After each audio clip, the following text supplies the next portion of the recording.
Canada, যা একসময় অভিবাসীদের জন্য সোনালী দুয়ার হিসেবে পরিচিত ছিল, সেখানে হঠাৎ করে ওয়ার্ক পারমিট বাতিলের ঘটনা ক্রমশ বাড়ছে।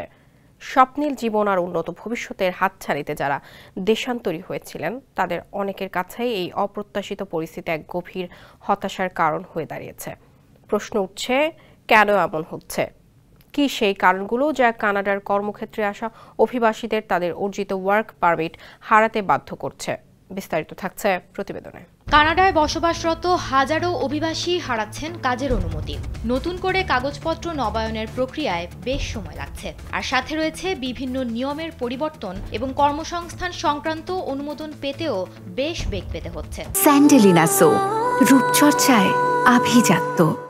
ফলে অভিবাসীরা বৈধ মর্যাদা ধরে রাখতে পারছেন না। কর দেয়া সত্ত্বেও তারা না পারছেন কাজ করতে, না পাচ্ছেন স্বাস্থ্যসেবা ও অন্যান্য নাগরিক সুযোগ সুবিধা। ব্যাকলগের বোঝায় বাড়ছে অনিশ্চয়তা। সম্প্রতি এলএমআইএ অনুমোদনের সময় আগের চেয়ে ৩ গুণ বেড়েছে। ২০২৩ সালের সেপ্টেম্বরে যেখানে এই কাজে সময় নিত ৫৮ কার্যদিবস, সেখানে ২০২৫ সালের মার্চে এসে দাঁড়িয়েছে ১৬৫ কার্যদিবসে। সার্ভিস কানাডা জানিয়েছে তারা এখনও ২০২৪ সালের এপ্রিলে দাখিল হওয়া আবেদনগুলো প্রসেস করছে। আবার ওদিকে সরকারের অবস্থান এক এক সময়ে এক এক সিদ্ধান্তে উপনীত হচ্ছে। অবৈধ অভিবাসীদের জন্য বৈধতা দেওয়ার প্রতিশ্রুতি সরকার দিলেও কানাডার লিবারেল সরকার বর্তমানে বলছে তারা সীমিতভাবে এই সুযোগ দেবে। কেবল নির্দিষ্ট খাতে কাজ করা অভিবাসীরাই এই সুযোগ পেতে পারেন। একই সঙ্গে কানাডীয় প্রধানমন্ত্রী মার্ক কার্নি আগামী ২৮ এপ্রিলের নির্বাচনের আগে অভিবাসন কমানোরও প্রতিশ্রুতি দিয়েছেন।